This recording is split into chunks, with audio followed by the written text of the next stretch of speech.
Every night, you spend 2 hours immersed in a world created entirely by your own brain. But what if instead of just passively watching that world go by, you could wake up inside it with full control? The practice of conscious sleep is well documented in human history. Tibetan monks have utilized dream yoga for thousands of years, and the Greek philosopher Aristotle recorded his own observations of recognizing the dream state. In 1913, the Dutch psychiatrist Frederick von Eden finally gave the phenomenon its modern scientific name, lucid dreaming. Today, we are going to look at the exact protocol to achieve this state. We'll map the brain science, set up daytime reality checks, and learn how to rewrite nightmares in real time. All you need to start is a physical notepad. Lucid dreaming is a documented biological skill, and anyone can learn it with a targeted nighttime routine. Looking at this brain schematic, your waking mind right now is firing off rapid beta waves. This state keeps you alert and engaged with the physical world. As you transition into sleep, those erratic lines slow down. Your brain shifts into relaxing alpha waves, filtering out distractions and preparing your body for rest. Once you hit REM sleep, the pattern shifts into rolling theta waves.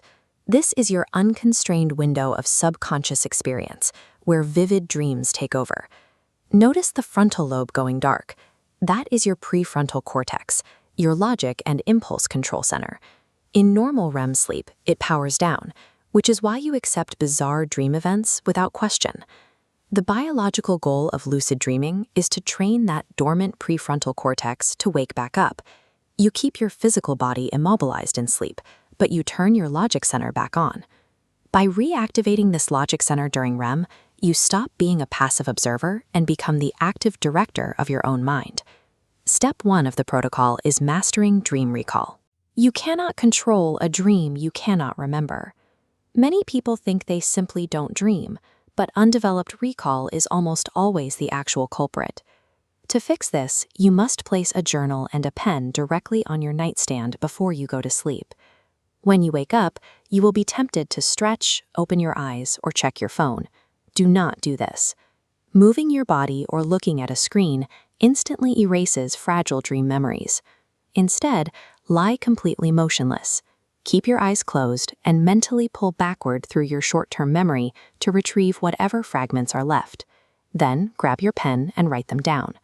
Expect to only remember a few lines or even just shapes during the first week. If you stick with the routine, you will reach multi-page recall ability within 2 to 3 weeks. Because undeveloped recall is the only true barrier to recognizing your own dreamscapes, this morning discipline is completely non-negotiable. Step 2 is programming daytime reality checks. You do this by tying a simple test to a daily habit, like walking through a doorway or checking the time. We use these tests because the dreaming brain struggles to replicate specific, complex visual patterns. When you inspect something closely in a dream, the pattern will almost always fail. The most common test is the hand check. Look at your hands in a dream. They usually appear distorted, displaying 7 or 8 fingers. You can also use the clock check. Read a digital watch. Look away for a second, and then look back. In a dream, the numbers will almost certainly scramble. Finally, there is the light switch test. Dream environments rarely process changing light levels or shifting shadows correctly when you flip a switch. By forcing genuine skepticism about reality during your waking hours, the habit eventually bleeds into your sleep. That moment of questioning is the exact trigger that boots your prefrontal cortex back up. Step 3 moves us into practical application. You can use lucid dreaming treatment to consciously intervene and rewrite bad dreams. If you suffer from recurring nightmares, read through your bedside journal to identify your familiar threatening cues. Train yourself to use those specific cues as the prompt for a reality check.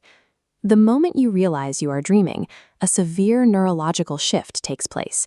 Your amygdala, the fear center of the brain, immediately calms down. You are no longer in actual danger. With your logic center online, you can consciously change the narrative, face the threat head-on, or simply lift off the ground and fly away. Lucidity takes your mind from being a helpless victim of its own subconscious terrors and turns you into the director of the experience. To recap the protocol, you need the bedside journal, the morning stillness routine, your waking reality checks, and your nightmare intervention strategy. As you practice, watch out for the false awakening. This is a common trap where you dream you have woken up, gotten out of bed, and written in your journal, all while still asleep. The countermeasure here is strict. You must perform a physical reality check immediately upon every perceived awakening, just in case you are still dreaming. Grab a notepad and place it on your nightstand right now. It is a small physical step, but it is the first move toward consciously exploring a full third of your lifespan. Thanks for watching. Make sure to like this video and share it with your friends. And don't forget to hit that subscribe button.